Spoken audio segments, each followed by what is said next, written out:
శివరాత్రి. శివరాత్రి మనకి ప్రతి నెల కూడా వస్తుంది. మాస శివరాత్రి అంటాం. అలాగే సంవత్సరానికి మాఘమాసంలో వస్తుంది ఒక్కసారి. మనం ఎంతో సంతోషంగా, భక్తి శ్రద్ధలతో ఈ శివరాత్రిని మనం జరుపుకుంటాం. కానీ ఈ సంవత్సరం 2025లో వచ్చే ఈ మాఘమాసంలో వచ్చే శివరాత్రి చాలా గొప్పది అని చెప్పొచ్చు. ఎందుకంటే ఈ మాఘమాసంలో, ఈ నెలలో మనకి సంక్రాంతి, మకర సంక్రమణ నుంచి శివరాత్రి వరకు మనకి అంతరిక్షంలో, స్పేస్‌లో కొన్ని అద్భుతాలు మనం చూస్తున్నాం కళ్ళతో. ఎప్పుడో ఒక 144 సంవత్సరాల ముందు ఇలాంటివి అంతరిక్షంలో, ఇలాంటి స్పేస్‌లో మనకి జరిగే మొన్నటి వరకు మనం చూసాం. జూపిటర్ చూసాం, నెప్ట్యూన్ చూసాం మనం.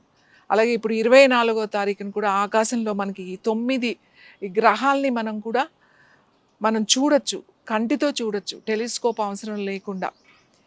సో ఇలా వచ్చినప్పుడు ఎందుకు ఇంత గొప్పమైంది, ఇంత అద్భుతమైనది అని ఎందుకు చెప్తాము అనంటే, ఈ మనకి ఒక ఎనర్జీ ఉంది, విశ్వంలో ఒక ఎనర్జీ ఉంది, అది విశ్వ శక్తి అని అంటాం.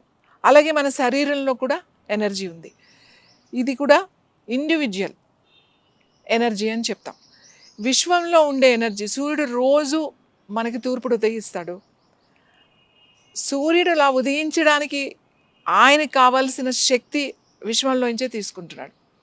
గ్రహాలన్నీ, భూమి తన చుట్టూ తాను తిరుగుతూ మొత్తం అంతా సూర్యుడి చుట్టూ తిరగడానికి కావాల్సిన ఎనర్జీ కూడా విశ్వంలోంచే వస్తుంది. ఈ సృష్టిలో జీవరాశులన్నిటికీ కూడా విశ్వం నుంచే వస్తుంది. అలాగే మనకి కూడా విశ్వం నుంచే వస్తుంది. ఈ నేచర్లో, విశ్వంలో ఉన్న ఎనర్జీ పెద్ద ఎనర్జీ అయితే, మన లోపల ఉన్న చిన్న ఎనర్జీ, అణువంత ఎనర్జీ మన శరీరంలో ఉంటుంది. ఎప్పుడు కూడా విశ్వంలో ప్రకృతి నుంచి మనకి ఆ ఎనర్జీస్ ఇస్తూనే ఉంటుంది, మనం తీసుకుంటూనే ఉంటాం. కానీ కొన్ని ప్రత్యేక సమయాల్లో, ప్రత్యేక రోజుల్లో, మనం ప్రత్యేక పద్ధతుల్లో కొన్ని గనక మనం పాటిస్తూ మనం చేసుకున్నట్టయితే ఇంకా మనం ఆ శక్తిని మనం దాన్ని చూడొచ్చు, అనుభవించవచ్చు. శివ అంటే ఎందుకు మనకి శివరాత్రి? శివ అనగానే మనకు గుర్తొచ్చేది ఆయన శ్మశానంలో కూర్చుని ఆయన తపస్సు చేసుకుంటూ పులి చర్మం కట్టుకుని మెడలో నాగపాముని వేసుకుని ఆ శివుడే మనకు గుర్తొస్తాడు. ఇక్కడ శివ అంటే ఏంటి అంటే, అది ఒక అద్భుతమైన ఒక శక్తి, ఒక ఎనర్జీ. ఈ ఎనర్జీని మనం ఎప్పుడు ఎక్కువ పొందగలుగుతాం, ఎలా మనం చూడగలుగుతాం? చూడాలి అని అంటే ఈ 2 కళ్ళు మనం ముయ్యాలి. ఈ 2 కళ్ళతో ఏదైతే చూస్తున్నామో, ఇలా ఈ 2 కళ్ళతో మనం భగవంతుడిని చూడలేం. భగవంతుడిని మనం చూడలేము, అనుభవించలేము. మనం చూడాలి అని అంటే ఈ 2 కళ్ళు మూయాలి. ఈ 2 కళ్ళు మూసి ఈ 3వ నేత్రంతో మనం చూడగలగాలి. ఎప్పుడైతే ఈ 2 కళ్ళు మూసామో అప్పుడు మీకు 3వ నేత్రం అంటే ఆజ్ఞాచక్రం దగ్గర ఉన్న కన్నుతో మనం చూడాలి. ఎక్కడ ఉన్నాడు శివుడు అంటే, నీ లోపలే ఉన్నాడు శివుడు. మరి శివ అంటే ఎవరు? శివ అంటే శ్వాస రూపంలో ఉన్నాడా, లేకపోతే మన అవయవాల రూపంలో ఉన్నాడా, లేకపోతే మన శరీరంలాగా ఉన్నాడా, లేకపోతే మన శ్వాసలో ఉన్నాడా, మన ఎక్కడ ఉన్నాడు? చక్రాల్లో ఉన్నాడా, సహస్రాహార చక్రాల్లో ఉన్నాడా? అంటే ఎలా చూడగలుగుతాం శివ అంటే? ఇది నేను ఆయన ఏం చెప్తాడు? నేను నిరాకారుణ్ణి, నేను నీ శ్వాసను కాదు, నీ శరీరాన్ని కాదు, నేను ఏమీ కాను, మరి ఎవరు అంటే నేనే శివ అని అంటాడు. అది శివతత్వం. అది మనం అర్థం చేసుకోవాలి. ఈ ఎనర్జీ మనకి ఎప్పుడు చక్కగా అలా శివరాత్రి రోజున, మీరు ఇప్పుడు మాఘమాసంలో వచ్చే ఈ 26వ తారీఖు జరిగే అద్భుతమైన రోజు శివరాత్రి. మనకి 144 సంవత్సరాల తర్వాత మళ్ళీ మనకి ఇలాంటి శివరాత్రిని మనం చూస్తున్నాం. మీరు ఏమి చేయాల్సిన అవసరం లేదు. కొంచెము తక్కువ తినండి, కాస్త కడుపుని ఖాళీగా ఉంచండి, కళ్ళు మూసుకొని మౌనంగా ఉండండి. మీ పెదవులు మౌనమే కాదు, మీ మనసును కూడా మౌనంగా ఉంచుకోవాలి. చాలామంది మేము మౌనంగా ఉన్నామండి అని అంటారు, కానీ మీ మనస్సుని మౌనంగా ఉంచడం చాలా కష్టమైన పని. కానీ మీ మనస్సును కూడా మౌనంగా ఉంచగలగాలి. దానికి కొంచెం సాధన చేయాలి. కొంచెం టైం అలా కళ్ళు మూసుకొని కూర్చోవడానికి సాధన చేయండి. మీరు 6 రోజులు చేస్తారా, 7 రోజులు చేస్తారా, 3 రోజులు చేస్తారా అనేది మీ ఇష్టం. లేదా ఒక్కరోజే చేస్తానా అనేది తప్పకుండా చేయాలి. ఉపవాసం ఉండాలి. ఉపవాసం ఉన్నప్పుడు మన బాడీ అంతా కూడా క్లెన్స్ అవి మనకి శరీరం అంతా యాక్టివ్ అయ్యి డైజెస్టివ్ సిస్టమ్ రెస్ట్లో ఉంటుంది కాబట్టి దానికి ఎటువంటి పని లేదు కాబట్టి మనం యాక్టివ్గా ఉంటాం. మోర్ ఎనర్జీ అనేది పైకి సహస్రాహార చక్రాకి మనకి పైకి వెళ్ళి అది యాక్టివ్నెస్ అనేది అవుతుంది. ఎప్పుడైతే మీ స్పైన్ని స్ట్రెయిట్గా కనుక కూర్చోగలిగారో, ఎప్పుడైతే మీ వెన్నెముకని నిటారుగా ఉంచారో అప్పుడు మీ ఎనర్జీ అనేది కింద నుంచి ఊర్ధ్వముఖంగా పైకి వెళ్తుంది. మన ఎనర్జీ అనేది ఎక్కడ ఉంటుంది అంటే ఎప్పుడు కిందకి వెళ్తూనే ఉంటుంది. అంటే అధోముఖంగా మనకి గ్రావిటీ ఫోర్స్ వలన మనకి కిందకి వెళ్తూనే ఉంటుంది. ఈ గ్రావిటీ ఫోర్స్ ఇది న్యాచురల్గా జరుగుతూ ఉంటుంది. శ్వాస తీసుకుంటాం, శ్వాస వదులుతూ ఉంటాం. కానీ దీన్ని మనం ప్రత్యేకించి మనం దాన్ని గనక పైకి తీసుకెళ్ళి ఆ ఎనర్జీని మన సహస్రహార చక్రాలో గనక మనం ఉంచగలిగితే అప్పుడు మీకు శివ అంటే ఏంటో తెలుస్తుంది. ఎందుకు శివరాత్రి రోజునే ఉపవాసం ఉండాలి, ఉపవాసం ఉండి మనం ఎందుకు ధ్యానం చేసుకోవాలి, ఎందుకు జాగరణ చేయాలి, మేలుకుని ఎందుకు ఉండాలి, ప్రతి సెకండ్ మనకి చాలా విలువైంది శివరాత్రి అని అంటే. శివరాత్రి అంటే ఏదో టైం పాస్ చేసి రాత్రి 12 గంటల వరకు సినిమాలు చూసి లేకపోతే ఫ్రెండ్స్తో మీరందరూ కలిసి ఎంజాయ్ చేసి నేను జాగరణ చేశాను అని అనుకోవడం చాలా పొరపాటు. డే అంతా మీరు ఉపవాసం ఉండాలి, ఓన్లీ లిక్విడ్స్లో ఉండండి. ఇంకా మేము ఉండలేము అన్నవాళ్ళు మనకి స్వీట్ పొటాటో అంటాం, అది చాలా చాలా మంచిది. మ్యాక్సిమం ఫైబర్ ఉంటుంది, దాంట్లో కార్బ్స్ ఉంటాయి, మీకు కావాల్సిన ఎనర్జీస్ ఉంటాయి.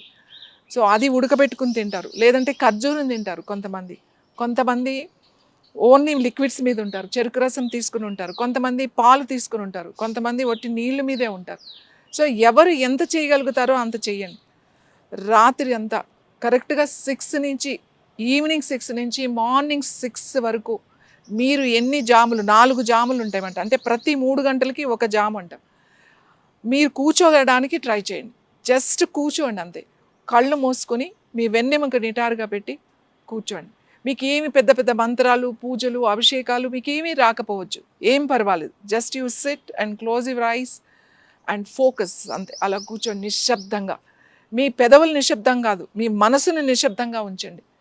మీరు మనసును నిశ్శబ్దంగా చేసుకుని కూర్చోగలిగితే శివ అంటే ఏమిటి అనేది అర్థమవుతుంది, శివతత్వం అంటే ఏంటి అర్థమవుతుంది. అసలు భగవంతుడు ఎక్కడున్నాడు, మన లోపల ఉన్నాడు. ఆ లోపలని మనం ఎలా చూడగలుగుతాం? ఎప్పుడు ఈ 2 కళ్ళు మూసినప్పుడే 3వ కన్ను అనేది పనిచేస్తూ ఉంటుంది.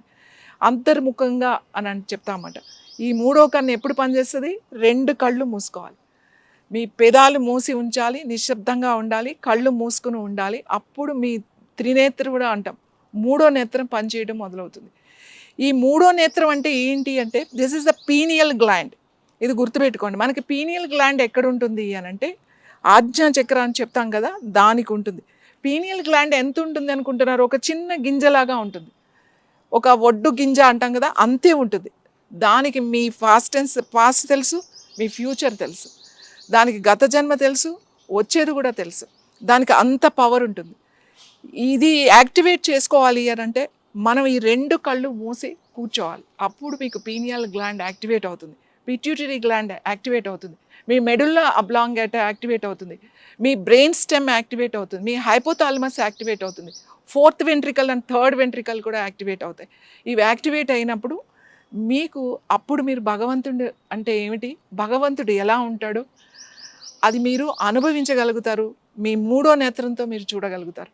అంత అద్భుతమైన అవకాశం మనకి ఇప్పుడు వచ్చే రాబోయే శివరాత్రి రోజున. పెద్దగా ప్రయత్నాలు ఏమీ చేయకండి, సింపుల్గా కూర్చోండి. తినకుండా ఉంటే మంచిది, లిక్విడ్స్ మీద ఉపవాసం ఉంటే మంచిది. ఉండలేని అనుకున్న వాళ్ళు అట్లీస్ట్ చాలా తక్కువ తినండి, పొట్టని ఖాళీగా ఉంచుకోండి. ఈ రాత్రి అంతా ఎక్కువసేపు కూర్చోలేకపోవచ్చు, 5 నిమిషాలు కూర్చున్న తర్వాత మీ మనసు కూర్చోలేకపోవచ్చు, జస్ట్ కదలండి, మంత్రం చదువుకోండి, లేదా మంత్రం వినండి. ఓం నమ శివాయ, ఓంకారం ఏదైనా కూడా శివుడికి సంబంధించింది మీరు చేసుకోండి. శివారాధన ఇది చేసి మన బాడీని మళ్ళీ మనం 1 ఇయర్ వరకు యాక్టివ్ చేసుకోవాలి అని అంటే ఈ సంవత్సరంలో మనకు అన్ని గ్రహాలు కూడా మనకి అనుకూలించి ఒకటే లైన్లో వచ్చి మనకు మళ్ళీ 24th కూడా మనం మన కళ్ళతో మనం చూడగలుగుతున్నాం. ఆ గ్రహాలన్నింటినీ, ఈ సృష్టిని అంతటిని నడిపించే శక్తి, విశ్వశక్తి ఏదైతే ఉందో ఆ విశ్వశక్తిని మన ఇండివిజువల్ శక్తి, మన లోపల ఉన్న శక్తికి 2 కలపాలి. ఈ కలిపే అవకాశం మీరు ఏమి చేయకుండా అలా స్ట్రైట్గా కళ్ళు మూసుకొని కూర్చుంటే చాలు, అదే కలుస్తుంది. ఈ శివరాత్రిని అందరూ కూడా ఆ ఎనర్జీ మీరు చార్జ్ చేసుకోవాలి. మీ అందరికీ కూడా ఆ శివుడి దర్శనం అవ్వాలని, మీకు అందరికీ ఆ ఎనర్జీ ఎలా ఉంటుందో మీరు అనుభవంలోకి తీసుకువస్తే మీకు ఎందుకు ఉపవాసం చేయమన్నారు, ఎందుకు జాగరణ చేయమన్నారు అనేది మీకు అర్థమవుతుంది. మీకు అందరికీ కూడా దర్శనం కలగాలని ఆశిస్తూ నమస్తే.